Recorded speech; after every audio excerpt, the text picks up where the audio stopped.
Hello folks, and welcome to another SQL question. We're given the activity table.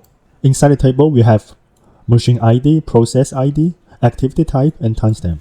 So this table is about several machines, each of which that it's running the same number of the process. So no matter how many machines we have, the process ID is always 1 and 0. The start in activity type, that means the machine 0 has started to process the 0 ID at this timestamp.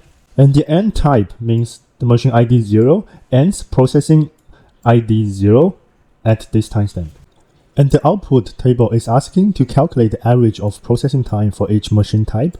So for the machine type ID 0, the timestamp that we finish processing ID 0 is by subtracting the timestamp of end by the timestamp of start, and plus the completion time of processing ID 1, so is equal to the end timestamp subtract by the start timestamp, and divided by 2 because we have two different process ID.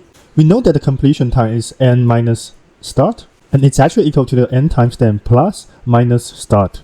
And this is making us easier to call the sum function in SQL. So how do we get the minus sign for the start activity type? Well, we can call this case feature in SQL that when the activity type is equal to the start, then we have the timestamp times minus 1. Else, it is simply the timestamp. So when we group by the machine ID, the sum function in SQL will actually calculate the sum of the total completion time based on the machine ID 0. And this is the same for the machine type ID 1, and so on. So this will result into, and we know that the average is equal to the total completion time minus 2. 2 is the number of process ID we have. So the total completion time divided by the number of distinct process ID we have, it can result into the average. Notice that we need to round the result into 3 decimals.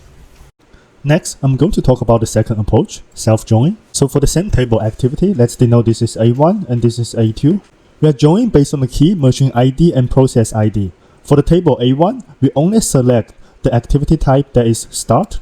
And from A2, we only selected activity type that is end. So by joining based on the machine ID, which is 0 and 0, and the process ID, which is 0 and 0,